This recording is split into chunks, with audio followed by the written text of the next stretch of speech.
పారామిలిటరీలో job చేస్తూ యాక్సిడెంట్లో చనిపోయిన వాళ్ళు ఉంటారు కదండి, వాళ్ళ కోసం ఈ వీడియో. ఆల్రెడీ చనిపోయిన వాళ్ళకి కాదు, ఇక మీదట ఎవరికైనా ఇలాంటి ఇన్సిడెంట్ మీ చుట్టుపక్కల ఎవరికైనా జరిగితే ఈ వీడియో వాళ్ళకి ఉపయోగపడుతుంది.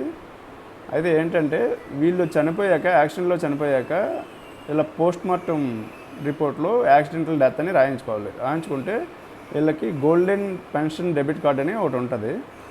ఆ కార్డు వల్ల 30 లక్షల వరకు ఇన్సూరెన్స్ ఇస్తుంది గవర్నమెంటు. అయితే వీళ్ళు అంత్యక్రియలు అయిపోగానే వీళ్ళు బ్యాంక్ మేనేజర్ దగ్గరికి వెళ్ళి ఒక అప్లికేషన్ రాసి ఇవ్వాలన్నమాట. ఏమని, ఈ గోల్డెన్ డెబిట్ పెన్షన్ కార్డ్ అనేది మాకు, దీనికి మేము ఎలిజిబుల్ అయ్యి ఉన్నాం కాబట్టి మాకు గవర్నమెంట్ నుంచి 30 లక్షల ఇన్సూరెన్స్ వస్తుందని, ఆ ఇన్సూరెన్స్ మాకు ఇప్పించగలరని బ్యాంక్ మేనేజర్ గారికి అప్లికేషన్ రాసి,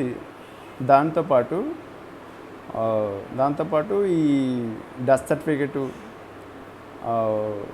certificate, joint account passbook, ex service man అదే చనిపోయిన అతను ఐడి కార్డు, ఈ డాక్యుమెంట్స్ అన్నీ పట్టుకెళ్ళి వాళ్ళకి సబ్మిట్ చేయాలి.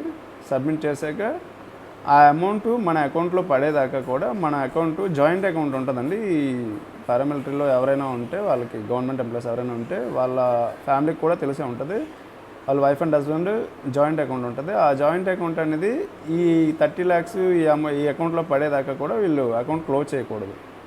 అంటే చనిపోయారు కదా, ఈ అకౌంట్తో యూజ్ ఉండదు, అందుకని సెపరేట్ అయిపోయినట్లయితే మళ్ళీ మీకు చాలా ఇబ్బంది ఉంటుంది. ఆ 30 lakhs ఇన్సూరెన్స్ మీ అకౌంట్లో పడేదాకా మీ జాయింట్ అకౌంట్ని సెపరేట్ చేయకూడదు అనమాట. ఇంకా దీన్ని డిఎస్పి గోల్డ్ పెన్షన్ కార్డు కింద మార్చుకోవాలి. ఈ ప్రాసెస్ అంతా జరిగిపోయాక.